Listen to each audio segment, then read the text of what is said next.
Salam hörmətli izləyicilər, xoş gördük hər birinizi. Necəsiz? Bugünkü dərsimizdə sizlər üçün Səlcuq dövləti haqqında məlumat verəcəm. Dərsimizə keçid alaq.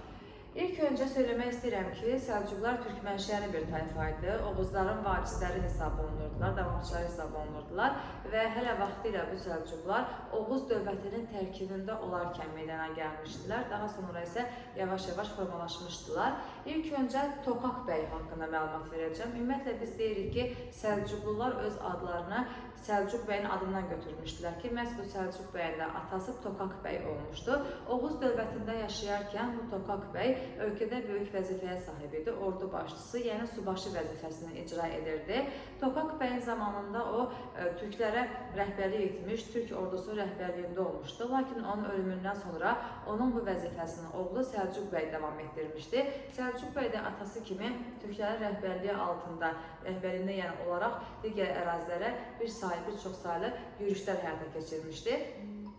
Və məlumat vermək istəyirəm mən, deməli, Səlcuqların buradan çıxıb getməsi haqqında. Belə ki, Oğuz dövlətində Səlcuqlar, yəni burada Səlcuq bəyin Oğuz dövləti ilə münasibətləri pisləşir və bu münasibətlər pisləşdikdən sonra Səlcuq bəy öz ətrafındakı tayfalarla cənuba doğru köç alır. Artıq o buraya gəlir, Aral gölü ətrafında məskən salır, Cənd şəhərinə yerləşir. Cənd şəhərinə də gəlməsinin səbəbi həm Oğuz hökmdarı ilə, Oğuz yabqusu ilə münasibətlərinin pisləşməsi, həm də yer və otlaq çatışmazlığı idi. Buna görə də həmin öz ətrafındakı tayfaları buraya götürüb gəldi. Burada hələ o gəlməmişdən də əvvəl Cənd bölgəsində türklər yaşayırdılar və bu türklərlə qaynayıb qarışma prosesi baş verdi və eyni zamanda söyləmək istədiyim budur ki, Səlcuq bəy bura gəldikdən sonra İslam dininə qəbul edib müsəlman oldu və ətrafındakı hər bir kəs müsəlmanlığı qəbul etdi. Onlar bundan sonra türkmən adlanmağa başladılar.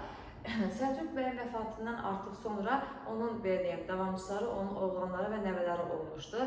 Əsasla seçilirdi Çağrı bəy və Toğrul bəy. Hətta mənbələrin birində belə bir məlumat qeyd olunur ki, yel kimi uçan atlar üstündə uzun saçlı, mizraqlı, yaylı sərkərdə görünürdü. Bu Çağrı bəy haqqında söylənilmişdir ki, Çağrı bəyin qəhrəmanlığı haqqında, döyüşlərdəki o cəsarəti, sərkərdəliyi haqqında, məharəti haqqında mənbələrdə bu cür məlumatlar verilmişdir. Çağrı bəy və Toğrul bəy iki qardaş birlikdə Səlcuqların düşmənlərinə qarşı mübarizə aparırlar. Onlar əsasən Qaraxanlı və Qəznəli dövlətləri ilə mübarizələr aparmışlar və bir çox saylı qələbələr qazanmışlar. Ona görə də onlar Qaraxanlı və Qəznəlilərin gözünü qorxutmuşdu. Lakin daha sonra Qəznəli hökmdarı, deməli Sultan Mahmud Qəznəlinin dövründə onlar Xorasan ərazisində sıxışdırılmağa məcbur qalmış və Anadoluya, qərbə doğru axın eləmişdilər. Qərbə doğru axın baş verərkən Çağrı bəyin rəhbərliyi altında olan Səlcuqlar Van gölü ətrafına gəlmişlər və burada onlar Bizans və digər tayfaları darmadağın edərək onları özlərini tabe etməyə nail olmuşdular. Və bundan sonra Çağrı bəy və digərləri artıq burada daha çox məskən salmağa başlamışdılar. Lakin daha sonra 11-ci əsrin 30-cu illəri dönəmlərində Qəznəli hökmdarı Sultan Məsud hakimiyyətdə olduğu dövr ərzində burada biz deyəcəyik ki, Səlcuqlar Sultan Məsuddan Xorasanda bir qədər məskunlaşmağa icazə istədilər. Sultan Məsud təbii ki də onlarla toqquşmaqdan çəkindiyi üçün onlara Xorasanın bir sıra ərazilərdə məskunlaşmağa icazə verdi. Və bu zaman Xorasan əhalisi Səlcuqlulardan, yəni Çağrı bəy və Toğrul bəydən onları öz himayələri altına almasını xahiş etdilər. Və bu zaman artıq Toğrul bəy Nişapur şəhərini ələ keçirdi. Xorasan ərazisində, Mərkəzi Asiya ərazisində Nişapur şəhərini ələ keçirtməklə Nişapuru yeni yaratdığı dövlətin paytaxtı etdi. Böyük Səlcuq dövlətini 1-ci Toğrul yaratmış oldu və paytaxtı Nişapur şəhəri oldu 1038-ci ildə. Yeni yaradılmış dövlətimiz artıq burada Mərkəzi Asiya, əsasında Xorasan bölgəsində meydana gəlmiş Böyük Səlcuq dövləti olmuşdur ki, 1038-ci ildə yaradılmış, 1157-ci ilə qədər davam etmişdir. İndi mən 1-ci Toğrulun hakimiyyət dövrü haqqında məlumat vermək istəyirəm. Çünki bura qədər danışdığım hissədə hələ bir dövlət yox idi. Onlar yalnız bir sərkərdə kimi fəaliyyət göstərmişdilər. Qaraxanlıların və Gəzləlilərin gözlərini qorxutmuşdular. İndi isə onların hökmdarlıq hakimiyyətləri haqqında danışmaq istəyirəm ki, 1-ci Toğrulun dövründə 1040-cı Dəndərəkan döyüşü baş verdi. Dəndərəkan döyüşü Mərkəzi Asiyada Mərv şəhəri yaxınlığında yerləşirdi və Burada Səlcuqlularla Qəznəlilər qarşı-qarşıya gəldilər. Bu döyüş baş verən zaman Qəznəli hökmdarı Sultan Məsud Hindistana səfərdə idi. O burada Hindistan səfərini yarımçıq saxlayaraq eşitdi ki, 1-ci Toğrul yeni bir dövlət yaradırdı və döyüşə başlayırdı. Buna görə Sultan Məsud 300 sayda olan döyüş fili və 50 minlik ordu toplayıb gəldi Səlcuqların üzərinə yürüş etməyə, yəni onlara zərbələri endirməyə. Və biz burada deyəcəyik ki, mənbələrdə belə bir məlumat qeyd olunur ki, Türkistanın belə qarşısına dura bilməyəcəyi qədər böyük bir ordu toplamağı bacarmışdı Qəznəli hökmdarı Sultan Məsud.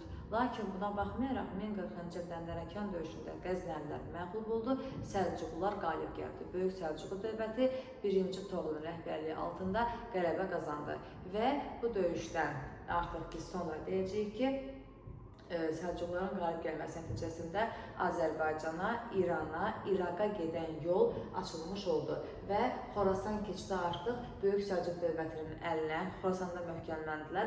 Mərkəzi Asiya bölgəsində Səlcuqların nüfuzu artdı və onların buradakı siyasi hakimiyyəti möhkəmlənmiş oldu.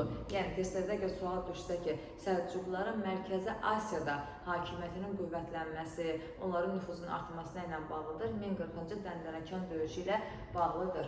Daha sonra döyüşün ardınca bir neçə gün sonra Mərv qurultayı keçirildi. Elə məhz həmin ərazidə Mərv qurultayında bir sıra qərarlar qəbul olundu. Belə ki, 1-ci Toğrula Sultan titulu verildi. Bu qələbəsinə görə, Dəndənəkan qələbəsinə görə Sultan adlandı və burada müəyyən məsələlər müzakirə olundu. Qaraxanlı Qəznəlilərlə toqquşmaqdansa dağınıq halda olan Bizans ərazilərinə, Cənubi Qafqaz, xüsusilə də Azərbaycan bölgələrinə yürüş etmək qərarı alındı.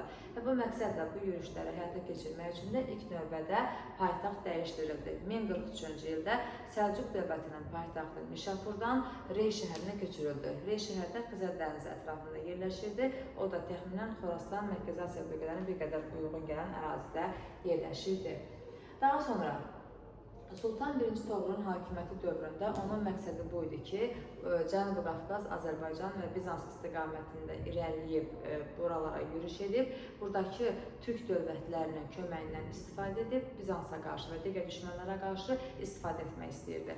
Və 1054-cü ildə Sultan Toğrul Şəddadilər dövlətini, Rəvvadilər dövlətini və Tiflis Müsəlman əmirliyini özündən asılı hala salmağı bacardı. Mən öncəki mövzularımızda Azərbaycan tarixində məhz bu dövlətlər haqqında məlumat verərkən bildirmişdim, söyləmişdim ki, Şəddadilərdə hətta Əbulasvar Şavur müqavə də imzalayır Səlcuqlara tabi olması haqqında və Səlcuqlarla birlikdə Bizans, Erməni, Gürcülərə qarşı birlikdə mübarizə aparmağı öz öhdəsinə götürürdü. Rəvvadilərdə isə Sultan Toğrul gələn zaman Rəvvadi hökmdarı Bəhsudan hakimiyyətdə idi və o həmin dövrdə Təbrizdə yox idi. Çünki Təbrizdə zəlzələ başlaymış, Təbriz dağınıq haldaydı. Buna görə Bəhsudan şəhər tərk etmişdi. Lakin buna baxmayaraq o buraya gəlir və Sultan Toğrula tabi olaraq artıq onunla belə deyim, asli vəziyyətə düşür ondan. Bir də bildiyimiz Tiflis Müsəlman əmirliyidir ki, 1054-cü ildə Səlcuqlardan aslı hala düşmüşdür. 1055-ci ildə Sultan Toğrul bu dəfə Bağdad istiqamətində yürüşə başladı. O, burada yürüş etməsinin məqsədi xəlifənin mənəvi nüfuzu ilə özünün hakimiyyətini möhkəmləndirmək, özünün nüfuzunu daha da artırmaq istəyirdi və o 1055-ci ildə Bağdad istiqamətində yürüşə keçdi. Burada Abbasilərlə mübarizə aparıb Abbasi xəlifəsini məğlub etdi. Abbasilərin əlində yalnız dini hakimiyyət qaldı. Yəni artıq ölkənin idarə olunması və digər siyasi hakimiyyət, iqtisadi hakimiyyət artıq keçdi Səlcuqluların əlinə. Və biz burada deyəcəyik ki, Bağdadı ələ keçirməsi münasibətilə Abbasi xəlifəsi Sultan Toğrulu Şərqin və Qərbin hökmdarı adlandırmışdı. Və bir məlumat da qeyd edeyim ki, Bağdad tutulduqdan sonra Səlcuqlar ərazisi Amudəryadan Fərat çayına qədər ki, böyük bir ərazini əhatə etdi. Artıq onlar Amudəryadan Fərat çayına qədər ki, böyük bir torpaqları işğal etmiş oldular. Və bir məqamı vurğulayım ki, sizin üçün növbət dərslərimizdə inşallah biz öyrənəcəyik ki, Səfəvi dövlətini keçən zaman Səfəvilərin Şeybanlara toqquşması var. 1510-cu ildə Mərv döyüşü var. Məhz həmin 1510-cu il Mərv döyüşünün nəticəsində də 1055-ci ildə Bağdadın tutulması nəticəsində də Amudəryadan Fərat çayına qədər ki, torpaqlar işğal olunur. Birində Səlcuqlar tərəfindən, birində isə Səfəvilər tərəfindən işğal edilmişdir. Daha sonra 1063-cü ilə qədər 1-ci Toğrul hakimiyyətdə olmuşdu, yəni 1038-1063-cü illər 1-ci Toğrulun hakimiyyət dönəmləri idi. 1063-cü ilə 1072-ci ilə qədər Çağrı bəyin oğlu Alparslan gəldi hakimiyyətə, çünki 1-ci Toğrulun varisi yox idi. Buna görə də qardaşı oğlu Alparslan hakimiyyəti ələ aldı. Alparslanın dövrü təbii ki, qüdrətli bir dövr kimi xatırlanır. O hakimiyyətə gələrkən əsas ilk işi Oğuz birliyini qoruyub saxlamaq, Oğuzların siyasi ənənəsini davam etdirmək idi və o ilk növbədə Bizans erməni Gürcü feodallarını məğlub etdi. Tiflis, Ani, Qars şəhərlərini işğal etdi. Buranı işğal etdikdən sonra qarşısına qoyduğu əsas məqsəd Anadolunu həmişəlik türk torpağına çevirmək idi. Çünki burada bu zamanda Anadolu Bizansın əlində idi. 1071-ci ildə Mazgirt döyüşü baş verir. Səlcuqlar Bizans üzərindən yürüş edirlər və bu yürüş hələ baş verməmişdən də öncə Bizans imperatorunun zaten xəbəri vardı ki, Səlcuqlar yürüş edəcəklər və bu dəfə bu dövrdə Bizans imperatoru Roman Diogen adlı şəxs idi ki, o müharibəyə başlamazdan öncə bir sıra tədbirlər həyata keçirdi. Belə ki, Roman Diogen Bizansın ərazisində Anadolu'da olan bütün türk kişilərin hamısına, yəni yerli kişilərin hamısını orduya çağırdı. Bundan başqa o, Oğuzları və Peçenikləri də müharibəyə cəlb etdi, yəni təsir altına saldı. Oğuzlar, Peçeniklər türk mənşəli tayfa idi. Bizans hökmdarının təzyiqi ilə onların tərəfində vuruşmalı olurdu. Eyni zamanda Avropa dövlətlərindən kömək istədi. Hətta ermənilərin də burada köməyini vurğulaya bilərik. 1071-ci ildə 26 avqust tarixində Malazgirt döyüşü baş verdi. Dünya tarixinin dönüş nöqtəsi hesab olunan bu döyüşdə biz deyəcəyik ki, Səlcuqlarla Bizans qarşı-qarşıya gəlir. Döyüşün gedişində ermənilər Bizansı döyüş meydanında təkcə qoyub onu çıxıb getdilər, yəni Bizans meydanı təkcə qaldı. Digər bir tərəfdən də Oğuzlar və Peçeneglər döyüşün gedişində Səlcuqların tərəfinə keçib öz soydaşlarının yanında durdular, türklərin yanında durdular və Bizansın özünə qarşı mübarizə aparmağa başladılar. Və döyüşün gedişində eyni zamanda Bizans ordusu nə qədər güclü, qüvvətli olsa da belə Səlcuqlular Turan taktikasından istifadə edərək pusqular quraraq geri çəkilməyə başladılar. Daha sonra qəflətən hücum edib Bizansı məğlub etdilər. Və artıq biz deyəcəyik ki, Malazgirt döyüşü nəticəsində Səlcuqlu dövləti qələbə qazanır, Bizans məğlubiyyətə uğrayır. Anadolunun böyük hissəsi keçdi Səlcuqların əlinə və onların arasında sülh müqaviləsi imzalandı. Müqavilənin şərtlərinə əsasən burada düzdür, Bizans imperatoru Roman Diogen əsir alınmışdı, lakin onu Alparslan bağışlayır və öz taxtına yenidən oturdur. Müqavilənin şərtlərinə əsasən burada Roman Diogen, yəni Bizans imperatoru hər il deməli xərac ödəməli idi. Lazım gəldikdə ordu ilə kömək göstərməli idi Alparslana. Anadolu həmişəlik türk torpağına çevrilmiş oldu və Bizans da Anadolunun türk torpağı olduğunu qəbul etdi. Və bu Malazgirt döyüşündəki qələbəsinə görə Alparslana Abbasi xəlifəsi tərəfindən müsəlmanların xilaskarı, İslamın nuru adlı deməli ləqəblər, adlar, titullar verildi. 1072-ci ildə Alparslan Qaraxanlar üzərinə yürüşə hazırlaşdı, lakin sürgət nəticəsində öldürüldü. Onun bu cür maraqlı hakimiyyət dövrü sona çatmış oldu. 1072-1092-ci illər dönəmində Sultan 1-ci Məlikşah hakimiyyət başında oldu. Onun dövrü Səlcuq dövlətinin çiçəklənmə dövrü hesab olunur, ən böyük dövrlərdən biri hesab olunur. Hakimiyyətə gələrkən ilk öncə Konya, Ankara, Suriya, Fələstin ərazilərini özünə tabi etdi, özdən asılı saldı. Hələ atasının dövründə vəzir vəzifəsini icra edən Nizam-ül-Mülk bu dəfə deməli 1-ci Məlikşahın dövründə artıq onun köməkçisi vəzifəsini icra etməyə başladı. Ölkənin şərq sərhədlərini möhkəmləndirdi. 1073-cü ildə, düzdür, indi bu paytaxt köçürülmənin ili bu dəqiqə kitablarda verilmir, amma açıqlıq, aydınlıq gətirmək üçün mən söyləyirəm.